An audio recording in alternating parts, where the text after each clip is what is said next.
இனிமையான நண்பர்களே, அன்புள்ளம் கொண்ட சொந்தங்களே, அனைவருக்கும் வணக்கம்.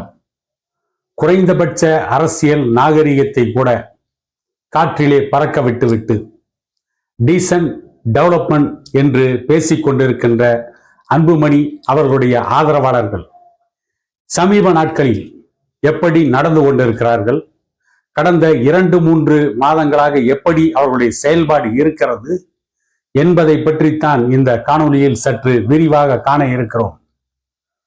திமுகவை எதிர்ப்பதாக அன்புமணி அவர்கள் 100 நாள் நடைப்பயணம் நடத்தி கொண்டிருக்கிறார்.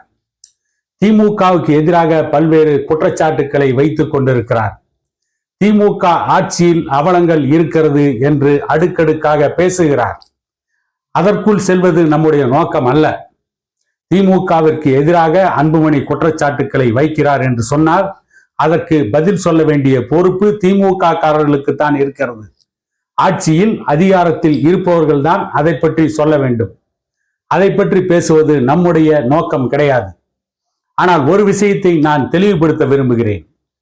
மருத்துவர் ஐயா அவர்கள் அப்போலோ மருத்துவமனையில் இருந்து மருத்துவ சிகிச்சை பெற்று வெளியே வந்ததற்கு பிறகு அன்புமணி அவர்கள் மாவட்ட செயலாளர்கள் கூட்டத்திலே பேசுகின்ற பொழுது, ஐயாவை பார்ப்பதற்கு எல்லோரும் வருகிறார்கள், ஐயா என்ன எக்ஸிபிஷனா என்றெல்லாம் கேள்வி எழுப்பினார். அதை பற்றி மறுப்பு சொன்ன பாட்டாளி மக்கள் கட்சியினுடைய பொதுச் செயலாளர் முரளி சங்கர் அவர்கள், ஐயாவை பார்க்க அரசியல் நாகரிகத்தோடு தமிழகத்தின் அரசியல் கட்சி தலைவர்கள் அனைவரும் வந்தார்கள். அதை இவ்வளவு மோசமாக அன்புமணி அவர்கள் விமர்சிக்க கூடாது. வந்த தலைவர்கள் ஐயாவின் மீது உள்ள பற்றுதலால், அவருடைய அரசியல் நடவடிக்கையால், அவருடைய உடல் நலன் நன்றாக இருக்க வேண்டும் என்ற ஆவலால் அவரை பார்க்க வந்தவர்கள். அவர்களை இப்படி அவதூறாக பேசுவது சரியல்ல. இதை இனியாவது அன்புமணி அவர்கள் திருத்திக் கொள்ள வேண்டும் என்று முரளி சங்கர் ஒரு அறிக்கையை வெளியிட்ட பிறகு முகநூல் பக்கங்களில் அன்புமணி அவருடைய ஆட்கள் என்று சொல்பவர்கள் அனைவரும் வானத்திற்கும் பூமிக்கும் குதித்து கொண்டிருக்கிறார்கள். இன்னொரு பக்கம் அனைத்து சமூக நல்லிணக்கத்திற்காக தன்னுடைய வாழ்நாளை அர்ப்பணித்த தலைவர், தமிழர் வாழ்வுரிமை மாநாடு நடத்திய தலைவர் மருத்துவர் ஐயா அவர்கள், அனைத்து சமூகத்திற்கும் சமூக நீதி வேண்டும், இடஒதுக்கீடு வேண்டும் என்று போராடிய தலைவர் மருத்துவர் ஐயா அவர்கள். மருத்துவர் ஐயா தான் எங்களுடைய குலதெய்வம், மருத்துவர் ஐயா தான் எங்களுக்கு வழிகாட்டி, மருத்துவர் ஐயா தான் எங்களுக்கு காட்ஃபாதர் என்று வார்த்தைக்கு வார்த்தை இன்றைக்கும் சொல்லிக் கொண்டிருக்கின்ற அன்புமணி அவருடைய ஆதரவாளர்கள் முகநூல் பக்கங்களில் முரளி சங்கர் அவருடைய ஜாதியை சொல்லி திட்டுவது சரியா? இது சரிதானா? இது நியாயமா? இவ்வளவு கீழ்த்தரமாக அவர்கள் இறங்குவது எந்த அடிப்படையில் சரியான செயல்? இதை அன்புமணி அவர்கள் கண்டிக்க வேண்டுமா வேண்டாமா? இதை பொதுமக்களின் சிந்தனைக்கே விடுகிறேன். இது சரியான நடைமுறையா? வார்த்தைக்கு வார்த்தை திமுகவிற்கு எதிராக பேசுகின்ற அன்புமணி அவர்கள் திமுகவின் வெறுப்பு அரசியலை கையில் எடுத்திருக்கிறாரோ என்று சந்தேகம் கொள்ள வைக்கிறது. ஏனென்று கேட்டால் 1987 ஆண்டு ஒரு வார கால சாலை மறியல் நடந்த பொழுது அன்றைய தமிழகத்தினுடைய முதலமைச்சர் எம்ஜிஆர் அவர்கள் புருக்களின் மருத்துவமனையில் மருத்துவ சிகிச்சைக்காக அனுமதிக்கப்பட்டிருந்தார். அப்பொழுது எம்ஜிஆருக்கு எதிராக வெறுப்பு அரசியலை கிளப்பி விட்டார்கள்.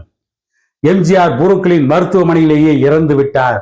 அவரை வைத்து நாடகமாடி கொண்டிருக்கிறார்கள். அவரை வைத்து ஆரம் வீரப்பன், எம்ஜிஆருடைய மந்திரி சபையிலே இருந்த அமைச்சர் ஆரம் வீரப்பன் நாடகம் ஆடுகிறார் என்றெல்லாம் எம்ஜிஆர் மருத்துவமனையில் சிகிச்சை பெற்றதை கூட அவதூறு அரசியலாக அன்றைக்கு திமுக தொடர்ந்து கட்டமைத்தது, தொடர்ந்து விளம்பரம் செய்தது.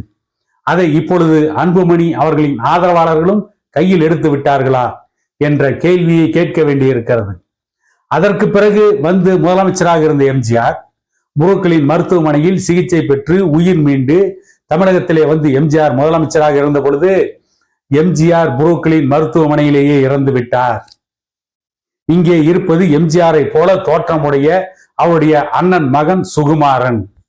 அவரை வைத்து எம்ஜிஆர் என்று நாடகமாடி கொண்டிருக்கிறார்கள் என்றெல்லாம் எம்ஜிஆருடைய உடல்நிலையை பற்றி, எம்ஜிஆருடைய வரலாறை பற்றி, எம்ஜிஆருடைய மருத்துவ சிகிச்சையை பற்றி வெறுப்பு அரசியலை அன்றைக்கு திமுக பரப்பியது. அதன் உச்சகட்டமாக திமுகவில் அன்றைக்கு பேச்சாளராக இருந்த வன்னை ஸ்டெல்லா என்கின்ற ஒரு பெண்மணி ஒரு கூட்டத்தில் எல்லோரும் எழுந்து 2 நிமிடம் அமைதியாக நில்லுங்கள் ஏனென்றால் எம்ஜிஆர் இறந்து விட்டார் என்று கூட அமெரிக்கா புரூக்ளின் மருத்துவமனையில் எம்ஜிஆர் சிகிச்சை பெற்ற பொழுது அப்படி ஒரு அவதூறு பிரச்சாரத்தை திமுக கட்டமைத்தது. அதை போலத்தான் இன்றைக்கு மருத்துவர் ஐயா அவர்கள் மருத்துவமனையில் இருந்து சிகிச்சை பெற்று வீட்டுக்கு வந்ததற்கு பிறகு அன்புமணி அவர்களுக்கு யாரோ கொடுத்த போதனையில், யாரோ கொடுத்த தவறான வழிகாட்டுதலில் இப்படிப்பட்ட வெறுப்பாக பேசி இருக்கிறாரா?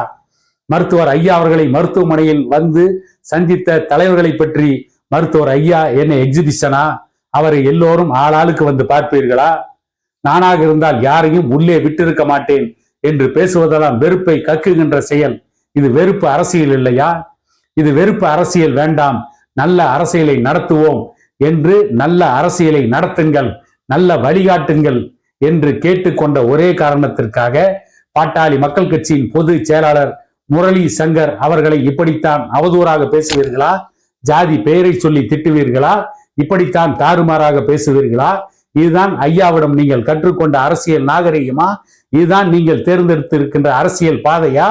இதுதான் அரசியல் நாகரிகத்தின் ஒப்பற்ற செயலா என்றெல்லாம் மக்கள் பார்த்து கொண்டிருக்கிறார்கள்.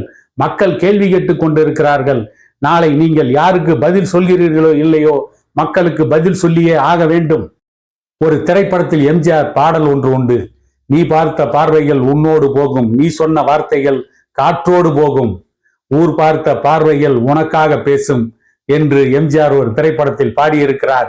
இன்றைக்கு அன்புமணி ஆதரவாளர்கள் அள்ளி தெளிக்கின்ற அவதூறு பிரச்சாரங்கள், அவதூறு கருத்துக்கள், அவர்கள் எடுத்து சொல்லிக் கொண்டிருக்கின்ற அரசியல் அநாகரிகங்கள் 2026 ஆண்டு தேர்தலில் யாராவது ஒரு அரசியல் கட்சியின் வாயிலாக உங்களுக்கு எதிராக ஈட்டிகளை போல பாயும் என்பதை மட்டும் கவனத்தில் கொள்ளுங்கள்.